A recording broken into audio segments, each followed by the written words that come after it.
Hi, Eric.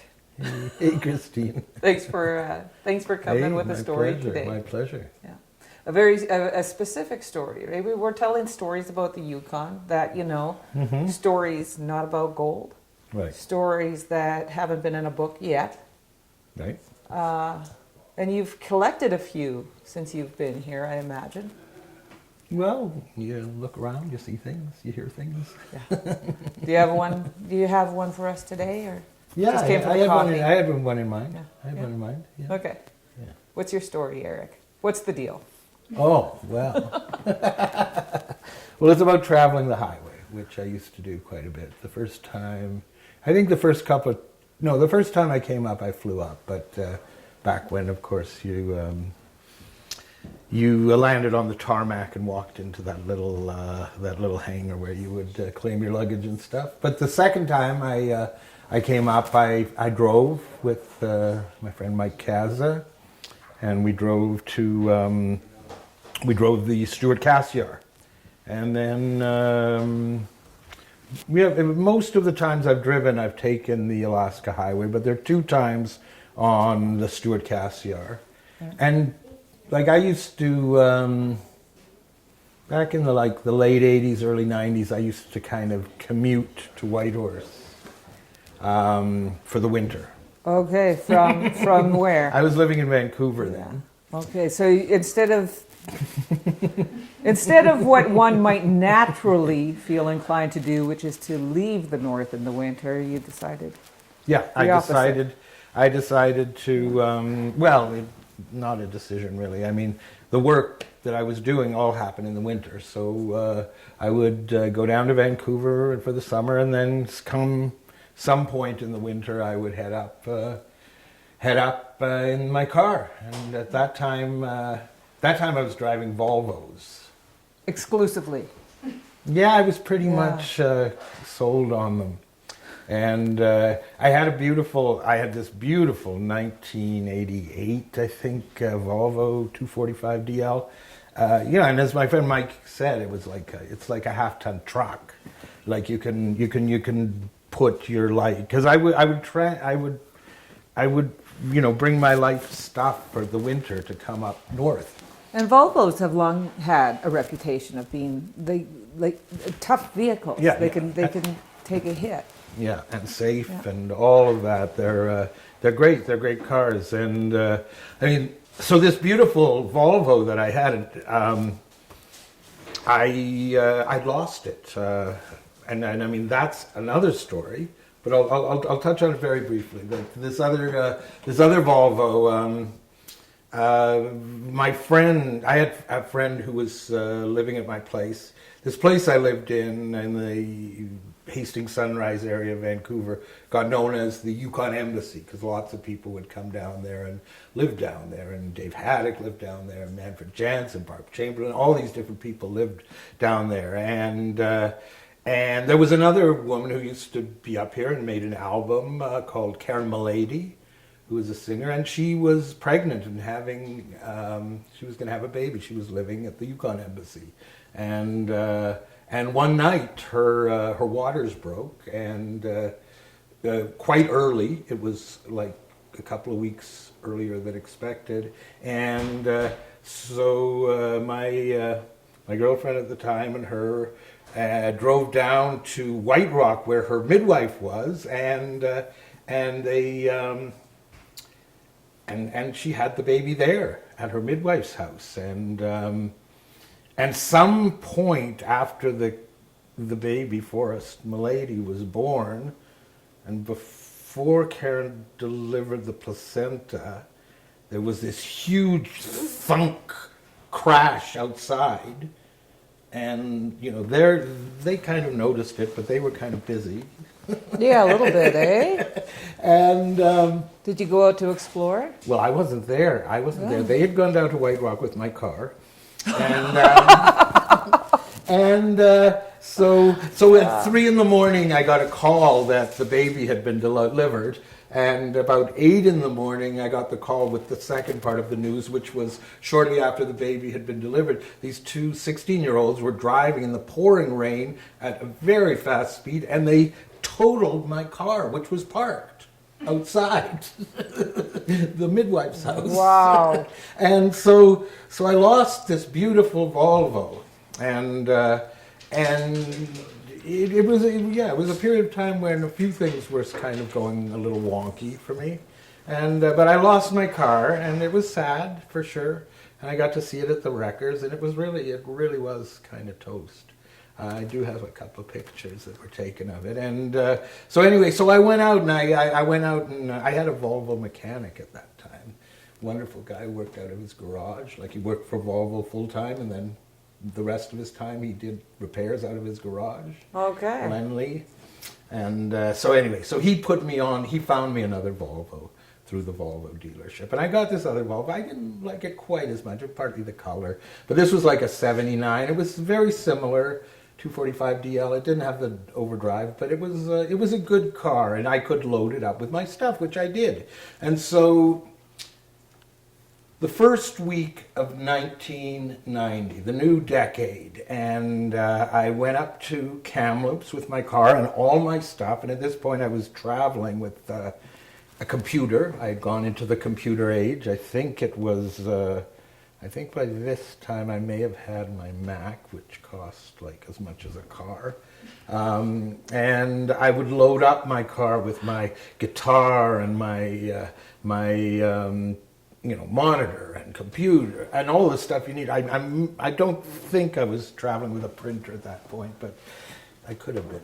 Anyway, my car was just loaded with all my stuff. I went to Kamloops. I did this wonderful workshop with Western Canada Theatre and the Caravan Farm Theatre. We got together to do a workshop of Peter Anderson's Creation Project, which was a retelling of the medieval mystery plays, and it was a wonderful time. And I spent time there, and I got paid. I hadn't even been expected to be paid. I just said, "Hey, I'm coming through Kamloops. Can I come to this workshop?" And they said, "Sure." And then they paid me, and I was like on top of the world. And I headed out with a playwright, Dale Colleen Hamilton, who wrote a play that was performed by Nakai Theatre many years ago called Dirty Old Woman.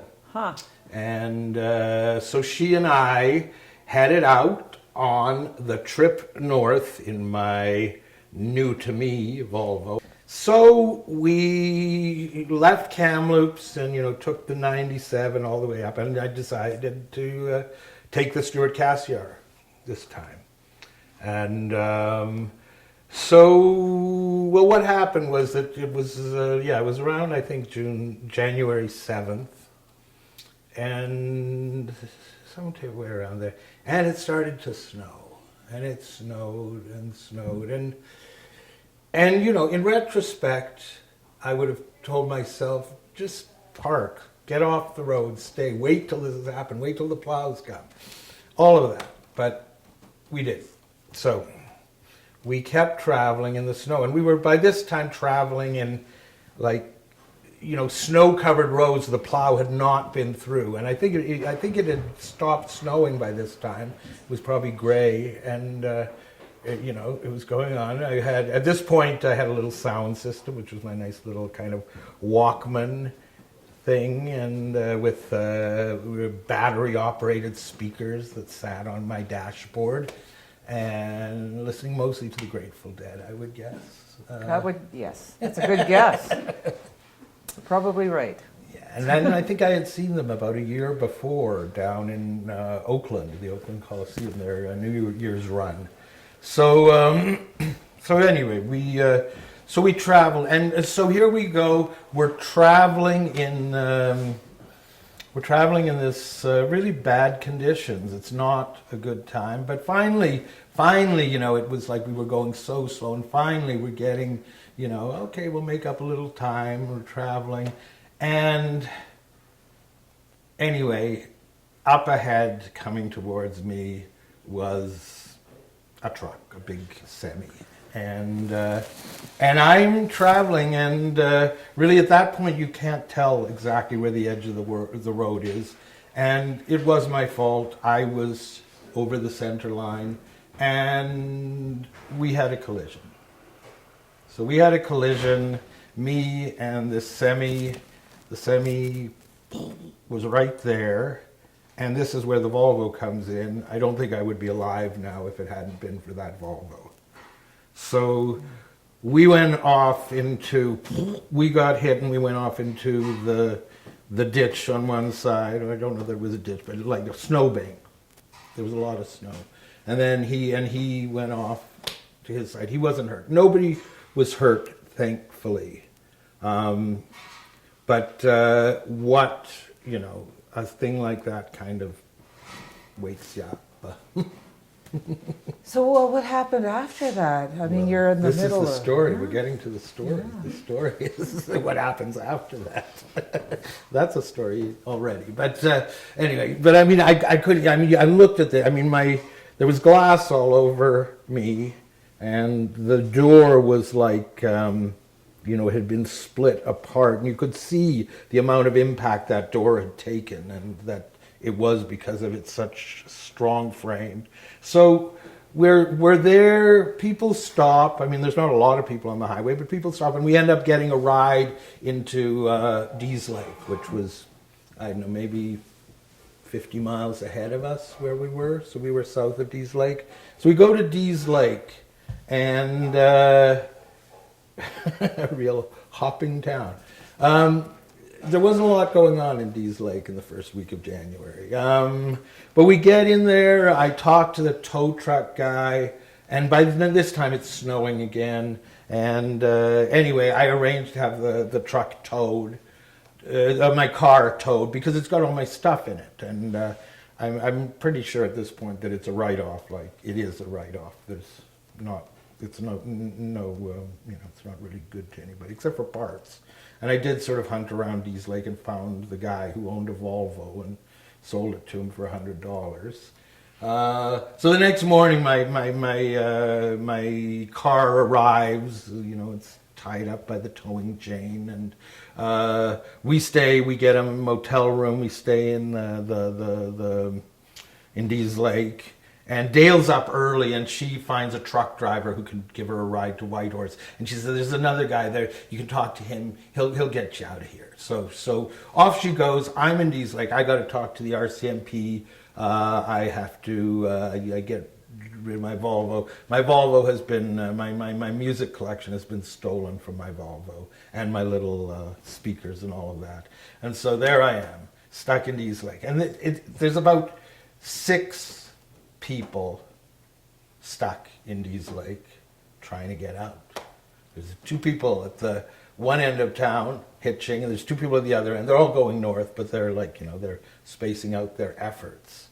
And I'm in Dease Lake trying to figure out what to do. I remember I had to make a business call, so I'm on the pay phone at 20 below trying to act like, hey, how's it going? But I don't know how I'm going to get the hell out of here. I've got all my stuff, the stuff that didn't get taken, and all that got taken was all my cassettes and my music system. But it was a bit sad. So I have no idea how I'm going to get. There's no Greyhound through there because that wasn't the Greyhound route back then. The Greyhound took the Alaska Highway. There's no way to get there. So eventually, these two guys who are hitchhiking at the front of town, like the entrance into town, and it's like I don't know, a couple of hundred meters, 300 meters from one end of town to the other along the highway, the frontage. So they go in to get something to eat. So I thought, okay, I will give this a shot. And there's not a lot of traffic at all. So I'm sitting there, standing there, waiting, and maybe 1 or 2 cars go by. I've got my thumb out. Okay. So finally, I'm just waiting there, and way off in the distance, I see these headlights, and I think, okay, I'm going to get this car. So as he approaches this car, I think it's a Ranger or a Bronco, one of those. A Bronco. It's a Bronco. this car is approaching, and as soon as I figure he can see me, I start jumping up and down. And it's like, and it's like he's kind of skitters to a halt beside me, and they sort of, and I guess his window comes down, and he says, so what's going on? I said, where are you going? And he says, I'm going to Skagway. Can I get a lift to Whitehorse? He says, sure. And so I've got all my stuff in the motel room. I climb into his truck, we go in, I load all my stuff. And he's got tons of room in the back of his Bronco. And so I just load all my stuff into the back of his Bronco, and off we go. So we hit the road, and I meet this guy named Sam Hoover. And we're driving, and I am, I would say I'm in some form of PTSD. Like I'm like really, really kind of, shook up. And every time a truck comes from the other way, it's like I see these jump cuts of this truck coming towards me. And it's, oh my God. And so, but we're going along, and we start chatting, and he tells me, I say, where have you been? And he said, I was down in San Francisco area. I went to see the Grateful Dead. so, yeah, are you a fan? He said, no, I don't really like it. My old lady's deadhead, he tells me. And but he was just along for the ride. So okay, fair enough. And then somebody, he's got like something over his visor there, and it kind of falls down, and he puts it out. It's like an envelope. There's an envelope, and I think he's kind of checking me out. And after a while, he realizes it's okay, and he asks me to roll a joint. Mm-hmm. So we get a map out, and I spread this map out. He gives me a map, and I get it, and so he says, "Can you roll up a little bit of the yellow leaf?" So it's got more than one kind in there. So I roll up one of the yellow leaf, and we smoke this. And about 10 minutes later, he hands me the envelope again and says, "Can you roll up one of the green leaf?" So I roll up the green leaf, and we smoke it. And probably 10 minutes later, he says, "Roll up a little bit of the yellow bud." And so we're smoking, and I'm still being traumatized every time a truck comes at us. It's like boom, boom, boom. And he's driving fast. He's a fast driver. Though he tells me, about how he learned to drive. And I mean, he said, "Oh yeah, my dad, he put me out on the lake, frozen lake, and said, go learn to drive." So he's got lots of experience. And it turns out he's a mechanic down in Skagway. His name's Sam Hoover, and so after about the 6th or 7th joint, I start to relax a little bit, and it's just amazing. I mean, he was my angel. He was my guardian angel, and we stopped at the cutoff there when we got, and we were making great time. I mean, as far as I know. I can't remember, but I think Dease Lake to Whitehorse is like 8 hours, 7 or 8 hours. About there, yeah. Yeah. I think we did this whole trip in about 5. And we stopped. I bought him gas. I was just so grateful. I bought him gas. I brought him. We had a nice breakfast, and we